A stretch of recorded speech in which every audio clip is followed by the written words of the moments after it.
assalaamu aleykum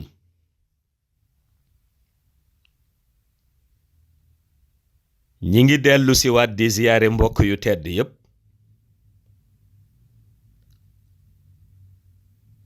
di dellu si di leen ndokkeel ci weeru barke bii di shahru ramadan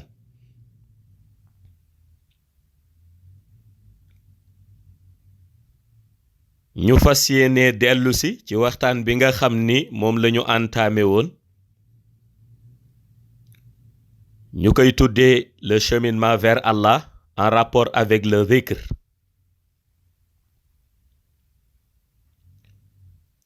yàlla dogal tey ñu nekk ci leçon du Ramadan numéro 21 waaye nekk ci étape bi nga xam ni moom la ñu tuddee la manifestation du milieu divin te mu di boolu lumière bi nga xam ni moom la yàlla projeté ca yenn ci rox yi ca alamul arwaax ëmbe ko ismullahil azam bi pour ñu di ko xoole bi mu ko projeté station 1 wax nañ ni ruuxu yonent yépp moom lañ ko doon xoole ba mu des ruuxu sayyiduna Muhammad bi mu ko projeté itam station 2 wax nañu ni ruuxu wali yépp moom lañu ko doon xoole ba mu des ruuxu axtaab yi bi mu ko projeté station 4 waxoon nañu ni ruuxu malaayika yépp moom lañu ko doon xoole ba mu des ruuxu Jibril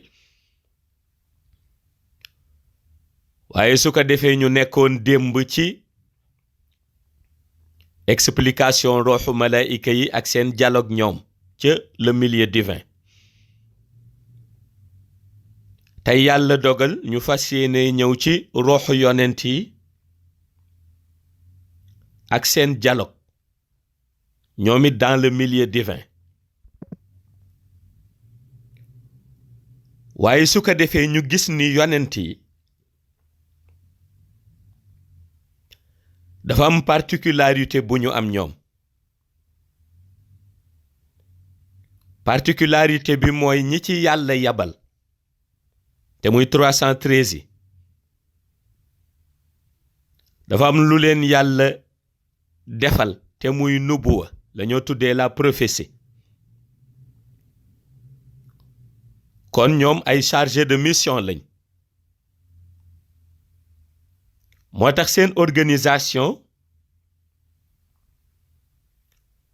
yàlla daal di koy tëral ci ñaari phase waaye phase bu ci nekk la leen ca dimbali ba mu mën a antu mooy jeexital bi nga xam ni boule de lumière ba ñu doon gis ca ba ñu nekkee ca station 1 ca alamul arwaax te yàlla ëmbe ko ismullahil azam mu représenté woon ko ci ñoom moo jur jeexital ci seen phase yooyu ñoom yonent yi su ko defee benn phase bi yàlla daf leen ko faciliteel bu ñu nekkee ci àdduna beneen bi itam yàlla dafa leen ko organiseel ñu gis leen fii waaye fekk na nekkuñu fii ñoom yonent yi phase bi ci jiitu mooy yàlla buy organiser dialogue ak yonent yi dafay def bi mu leen wàccee ci kaw suuf ku ci nekk ci ñoom yàlla wutal na la ligne de communication avec le milieu divin ñoom yonent yi bi leen yàlla wàccee ci suuf ku ci nekk wutal na la ligne de communication avec le milieu divin su ko defee yonent yi suñuy méditer sunu toogee di méditer yàlla daal di activer ligne boobu moo tax lu ñu ñaan yàlla nangu ko yonent yi bu ñu toogee di méditer yàlla daal di activer ligne boobu moo tax lu nu wax yàlla dégg ko bu nu nee lu nu wax yàlla dégg ko mooy lu nu wax yàlla ànd ci ndax yàlla dana dégg lépp luy yëngu ak lépp lu jaam di wax waaye léeg-léeg mu tànqam lu ko te mooy dégg ko mel ni dégg ko waaw fekk dégg na ko nag yonent yi yàlla dafa leen di activer seen ligne de communication bi mu créé pour dialoguer ak ñoom ligne de communication boobu heure bu ñuy méditer rek yàlla activé na ko moo tax ci méditation lu nu ci ñaan mu am nanu ko bëgg waaye lu ñu ca waxit yàlla ànd ci boobu mooy benn phase bi beneen phase bi mooy yàlla dafa leen organiser seen roox ñoom yonent yi dafa leen organiser seen roox ba nga xam ni heure bu ñu taxawee ak peuple di tenir discours fekk na yàlla isse seen roox indi ko ba dans le milieu divin mu bàyyi ko fa te yaa ngi janoog yonent ba moom ma ngay wax yaa ngi janoog yonent ba ma ngay wax ak peuple am waaw waaye gis nga yonent boobu di wax ak peuple am ngeen di ko gis di ko dégg fekk na rooxam ci moment boobu yàlla isse na ko ba yéegi ko dans le milieu divin moo tax ñuy wax kenn du leen contredire bu ñuy wax ak seen peuple ñoom lu ñu wax yàlla moo ko wax su ñuy wax ak seen peuple ñoom lu ñu wax rek yàlla moo ko wax parce que yonent bu taxaw di wax ak sa peuple di tenir discours fekk na peuple baa ngi gis sa jëmm nii ci shahada waaye fekk na sa roox yàlla nga ko indi ba dans le milieu divin mu taxawal ko fa moo tax bépp kàddu buy génnati seen gémmiñ ñoom ñu di ko wax ci seen làmmiñ tenir discours bu nu tenir fekk na rox bi mooy interférer ak seen organisme ci shahada su ko defee li muy interférer ak moom kàddu ga ma ngay jóge ca xayb jóge ca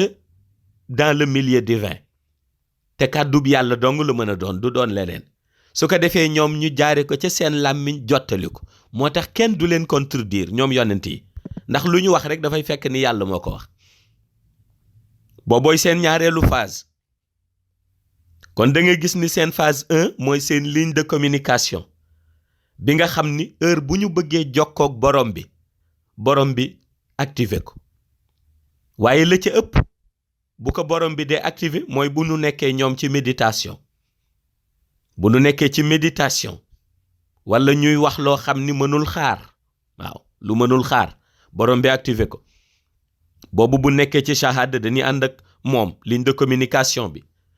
heure bu ñu dee méditer rek borom bi activé ko pour dialogue beneen bi mooy heure bu nu taxawee ak seen peuple di tenir discours borom bi isse seen rox ba dans le milieu divin mu taxawal ko fa su ko defee discours bi ñuy def di ko wax ak seen peuple fekk na am na interférence buy jóge xayb ca le milieu divin di wàcc ci seen organisme moo tax lu ñu wax ñoom génne ko ci seen làmmiñ kàddu yàlla lay doon su ko defee ñoom noonu la leen yàlla organiser dialogue ba xam nga dialogue bu mel noonu moo tax nga daan dégg naan yenent yàlla Moussa alayhi salaam daan na taxaw tuuri Sinin di wax ak yàlla parce que tuuri Sinin bu fa taxawee ligne de communication dañu koy activer ndax ci espace protégé yi la bokk ligne de communication dañ koy activer waaye yonent bi itam xam naa daanu ñëw ci wàllam ndax moom ci rox yi moo am supériorité seen kaw mais buñ ca seetloo moom am na ligne de communication bu mu mës a utiliser ca Badr waaw te mooy ba muy taxaw rek wax ak yàlla waaw yàlla dégg ko daal di koy envoyer renfort yi su ko defee moom milieu am beneen milieu la ndax dafa am supériorité ci roxu yonent yi waaye nga gis ca it ni yenent yàlla Idris it noonu waaw yenent yàlla Saalix ba muy ñaan noonu yenent yàlla Isaa ibnu Maryam bi muy ñaan noonu waaw ñu ci bari ci ñoom yonent yi seen ligne de communication boobu nga xam ni moom la yàlla di booleeg seen nubuwa wàcce leen ci kaw suuf ba noppi chargé leen benn mission bu mu déterminer moom borom bi ñu ci ëpp ci ñoom seen ligne de communication yooyu moom la ñuy utiliser di wax ak borom bi moo tax nga daan gis lu nu dialogué ak borom bi rek borom bi ànd ak ñoom waaye nga gis te itam ni heure bu nu taxaweeg seen peuple ñoom yonent yi di tenir discours bu nu mën a dégg lay doon li des kay mooy ndax seen peuple danañ ko nangu wala duñ ko nangu waaye seen peuple danañu xam ni discours bi ci dëgg la tegu te loolu aussi lu koy indi mooy seen beneen phase bi ndax fekk na jëmm jaa ngi taxaw di wax waaye seen rox issé nañu ko seen rox yéege nañ ko ba ca le milieu divin borom bi bàyyi ko fa léegi nag borom bi di def interférence ci ñoom borom bi di def interférence ci ñoom maanaam lay jóge ci moom di leeram dugg ci seen rox projeté ko ca seen jëmm jàllale ko ca seen làmmiñ moo tax ñu ni kenn du leen contredire ñoom parce que lu ñu wax rek dafay fekk ni yàlla moo ko wax xam nga yonent bi sallallahu alayhi wa sallam bi mu ñëwee moom ak mission ak organisation nga xam ni moom yàlla ci beneen espace bi gën a yaatu la ko yóbbu gis nga yàlla ca la feeñal loolu ca la feeñal ni ñoom discours yu ñuy tenir na ngeen xam ni dañuy wax waaye man la ñuy waxal wa ma yantixu anil hawa in huwa illa wahyun yuha su ko defee nga dégg ca ni kon boobu la yàlla siiwal ni muy issee seen rox ñoom yonent yi di ko yóbbu dans le milieu divin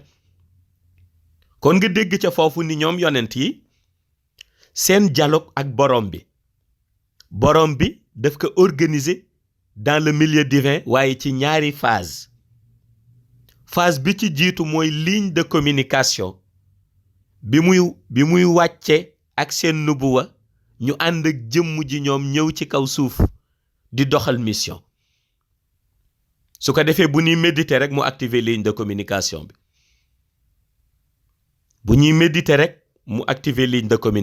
bi su ko defee beneen phase bi it mooy heure bu ñu taxawee di tenir discours janoog seen peuple borom bi jël seen rox daal di ko yéege dans le milieu divin di interférer nag ak rox bi su ko defee rox bi di projeter lumière bi ci ka taxaw ca kaw suuf di tenir discours su boobaa lu mu wax yàlla moo ko wax moo tax kenn du leen contredire kon da ngay gis ni ñoom seen dialogue organisation boobu la ci yàlla def ñoom yonent yi su ko defee bu ñu ñëwee ci waxtaan bi suba ñu soogay nag dugg si ci dialogue wali yi ak na muy demee dans le milieu divin moom tam assalaamu aleykum wa rahmatullahi taala wa barakatuhu